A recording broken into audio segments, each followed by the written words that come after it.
Vous êtes agressé, vous défendez vos biens ou vous défendez quelqu'un d'autre, c'est tout à fait normal.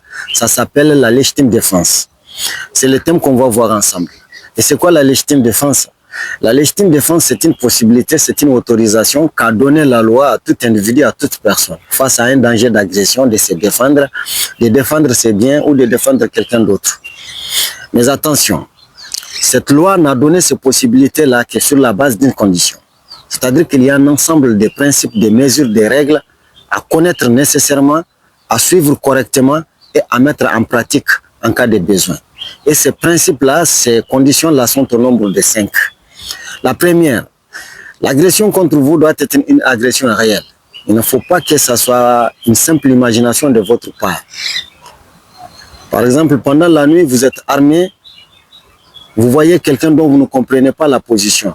Pris par la peur, vous vous imaginez en danger et vous transformez votre danger en une réalité. Vous tirez sur la personne, vous le tuez, ça ne va pas être de la légitime défense. Secondo, l'agression contre vous doit être une agression injustifiée. C'est-à-dire qu'il ne faut pas que cette agression ait un motif valable de justification sous les yeux de la loi.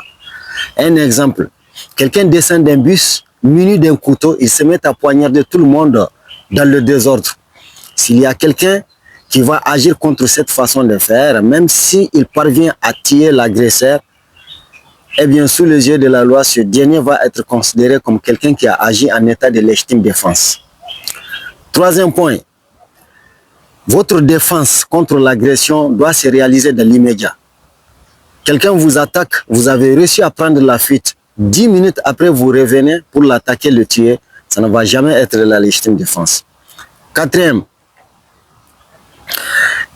votre défense, toujours contre l'agression, doit se réaliser par nécessité. Et moi, j'ajoute même par nécessité absolue.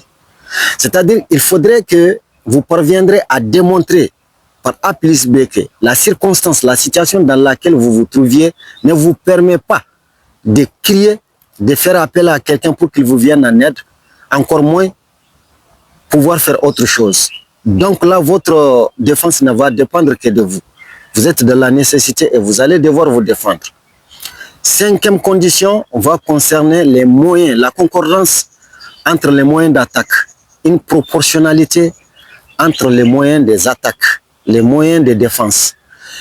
Quelqu'un vous attaque avec un bâton, cherchez un bâton. Un couteau contre un couteau. Une arme à feu contre une arme à feu. Ça ne va pas être facile, hein, parce que dans les circonstances, il y a une complication de choix de tout ça là, ok? D'accord.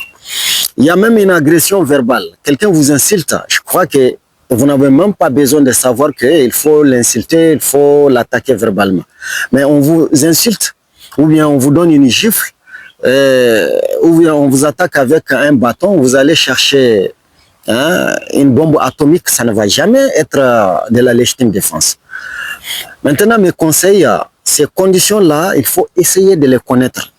Ce sont des conditions qui sont très importantes. Pourquoi? Parce que les cas des agressions ne sont généralement que des cas de surprise. Maintenant, le problème derrière tout ça là, c'est que quand vous allez vous retrouver dans des situations comme ça, je ne souhaite jamais ça, ok? C'est la justice, c'est la loi qui va décider pour vous, pour savoir si vous étiez vraiment en cas de légitime défense. Si c'était le cas, il n'y a pas de problème, bravo à vous. Mais dans le cas contraire, cette loi ne va même pas hésiter à vous arrêter, à vous envoyer en prison. Dans une mesure loyale, je dirais même que cette loi n'hésite même pas à aller même jusqu'à votre suppression totale. Ok? Ces conditions ne sont pas à démontrer sur un point d'importance, de nécessité, vraiment, parce que souvent, dans des circonstances d'agression, on va devoir se défendre, c'est tout à fait normal. Mais si on ne sait pas qu'en cas de défense, en cas de sa propre défense, on peut se retrouver dans la merde, ça va être trop compliqué.